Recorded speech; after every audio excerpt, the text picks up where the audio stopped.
What is up, everyone? Welcome back to my channel. My name is Janice, creator of TechDad. Today we're going to be talking about the Redmi Note 10 Pro. Now, don't be confused. This is different from the Xiaomi Mi Note 10 Pro.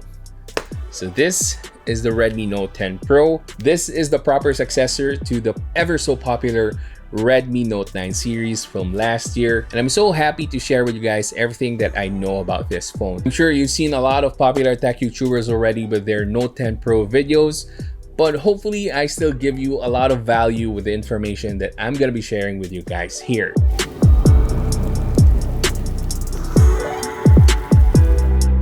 But first off, before we start, let me show you a quick unboxing video just so you guys would know what's included in the package. But basically, you get a free soft case, the 33-watt charger,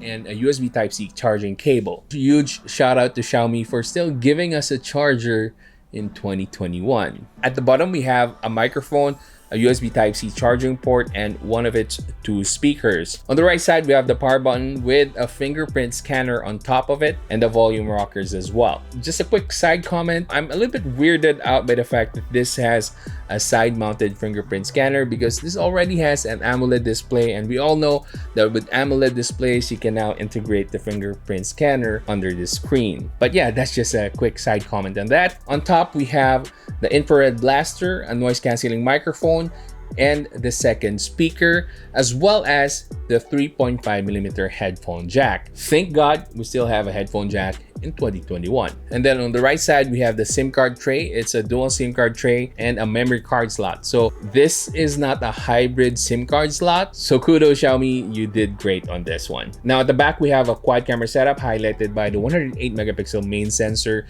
And then we also have an 8 megapixel ultra wide angle lens, a 5 megapixel telemacro lens, and a 2 megapixel depth sensor. Now there is a label on the camera module right here. It says Ultra Premium, and to be honest, it does feel and look like it's an ultra premium phone. The front panel is Corning Gorilla Glass 5, and then you also have a glass back panel as well. And mind you, it's so glossy that you can already see a lot of fingerprint smudges on this review unit that I have. Let me just give a quick appreciation on the very small punch hole on this Redmi Note 10 Pro. It's probably one of the smallest punch holes you can find on a mid-range device. Now, the fingerprint scanner on the Redmi Note 10 Pro is not the same as the one that they had with the Redmi Note 9 Pro last year, because this one is already elevated. There's no special groove for the power button, which some people might like and some people might not like. Now, moving on to the user interface on this. So this has MIUI 12 and Android 11 out of the box, and maybe unsurprisingly, it's very smooth. Now, speaking of performance, this is equipped with a Snapdragon 732G, the same processor on the POCO X3. So I have to be honest, when I heard that this is only coming with a Snapdragon 732G, not that the 732G is a bad processor, but the fact that there is already a Snapdragon 750G on the Redmi Note 9 Pro 5G, I was a little bit disappointed. If you are the kind of person who worries too much about Antutu Benchmark points, then you're not gonna be too happy with this one because you only get about 250,000 Antutu Benchmark points on this one, which is actually a little bit lower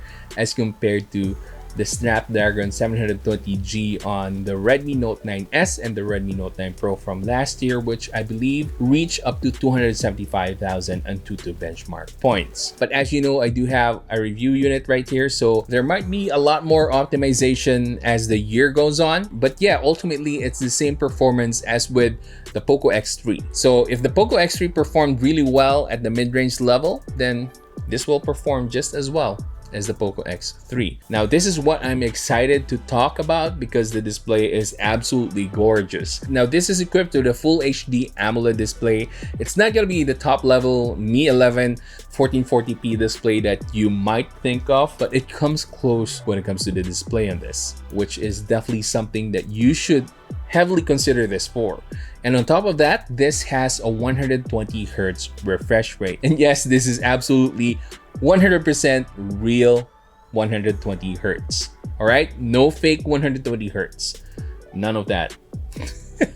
Since this is an AMOLED display, expect to get infinite contrast in this. So black is really black. There's no edge lighting that you'll see on this, which means you're not gonna have any backlight bleeding issues similar to the Redmi Note 9S and Redmi Note 9 Pro. And while it's not gonna be as bright as those flagship level phone displays, this will go toe-to-toe with your flagship phones, as you can see here. Now, I think the biggest advantage of the Mi 11 is that it has, just a brighter display overall as compared to the Redmi Note 10 Pro. But color-wise and contrast-wise, the Redmi Note 10 Pro can go toe-to-toe with your flagship display. So for those who love watching videos on their phones, you're gonna have an awesome time with the Redmi Note 10 Pro. All right, so let's move on next to one of the biggest changes from the Redmi Note 9 series, and that is its camera. Now, the camera on the Redmi Note 10 Pro is better than the camera on the Redmi Note 10. We're also gonna do a review on the Redmi Note 10, so you just have to wait for that as well. So yeah, 108 megapixels on this phone is awesome. I'm not sure if any of my words would justify how good the camera quality is on this phone, so I'll just show you sample photos in their full resolution in the Google Drive link in the description box. That way we save some time as well for those who are really not interested in looking at the photos here on YouTube. But just quickly on the camera features in this, you do get a lot of photo filters and video filters on this one. And then on the video side of things, you can only get up to 4K 30 frames per second, but there is EIS on this, so you do have a stabilized video at 4K as compared to the Redmi Note 9S and Redmi Note 9 Pro from last year, which didn't have stabilization at 4K resolution.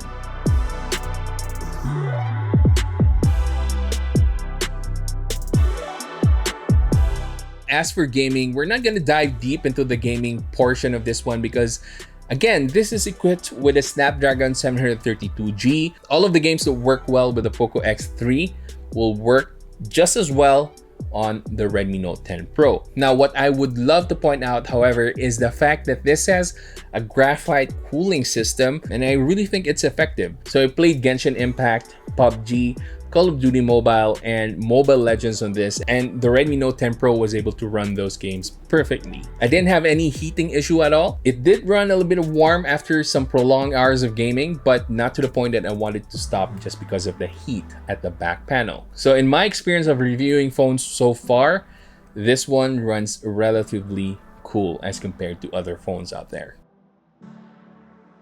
And yeah, for Mobile Legends fans, this already comes with HFR as well as ultra graphical settings.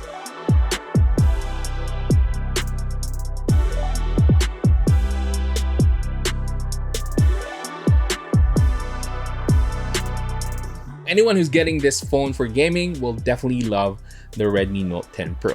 All right, so lastly, let's go ahead and talk about battery life on this. This has 5,020 milliamp hours of battery capacity, and it charges up to 33 watts of fast charging. While those are not groundbreaking numbers, those are actually super good specs on a mid-range device. Now, for normal usage, you'll definitely be able to squeeze out a full day's battery life on the Redmi Note 10 Pro. That's with a mix of some gaming, social media, YouTube videos, and all that regular good shit. Now, you can definitely expect to get a shorter battery life if you're on mobile data for the whole day. But if you're like me and you're gonna be using the Redmi Note 10 Pro with Wi-Fi connection, then again, a full day's worth of battery is to be expected. And if you want to charge this from 0 to 100%, you can expect to charge this for about 1 hour and 20 minutes. And I think those are pretty good numbers at the mid-range level. Now, before I give you my final thoughts, let me just run through a few features that I wish the Redmi Note 10 Pro had. So first off, it's not really a feature, but it's more of a chipset. I wish this had the Snapdragon 750G from the Redmi Note 9 Pro 5G. And the reason for that, of course, is number one, 5G, and number two, of course, is better performance overall. And another thing that I wish this already had was Wi-Fi 6. Oh, and lastly, of course, they should have included an under-display fingerprint scanner for the Redmi Note 10 Pro. But other than that, I think those are the only things that this is missing to become, the perfect mid-range phone at this early point of the year. But I guess since Xiaomi left some features off of the table, then that gives the POCO series some wiggle room to overtake this. Anyway, final thoughts, should you get yourself a Redmi Note 10 Pro? Absolutely yes. Now, as of the time of this video, I have zero idea of how much this costs, but I'm assuming this is gonna be around $300 or around 14,000 pesos here in the Philippines. So if I hit the nail on the pricing on this is gonna be a great phone at that price range. Of course, I do still feel that the Redmi Note 9 Pro 5G is still a great device, and I wish it came out with a global version. But as it is, the Redmi Note 10 Pro is a great alternative to that phone, especially with its magnificent AMOLED display. It's a really very colorful and vibrant display that everyone who hasn't experienced an AMOLED display will love what they'll get with the Redmi Note 10 Pro. So if you want to get yourself a Redmi Note 10 Pro, I'll leave all of the links in the description box where you can get this. And if you want to see more videos about the Redmi Note 10 series, make sure to subscribe to my channel because I'm going to be putting out all of those videos. I might even compare the Redmi Note 10 Pro and the regular Redmi Note 10, as this year they do have more differences than similarities. So yeah, if you enjoyed this video and found it helpful, please give it a thumbs up, subscribe to my channel, and hit that bell button so you can watch more videos like this in the future. That's it for today, guys. Keep safe and have a great day. Hold on, before you guys go, I just want to answer all of your questions about the POCO X3 and the Redmi Note 10 Pro. Which one should you get? I know you're very curious about that. And I know the POCO X3 is going on sale, but let's say there's at least a 3,000 peso difference, or globally that means about $60 of price difference between the two. Should you still get the Redmi Note 10 Pro?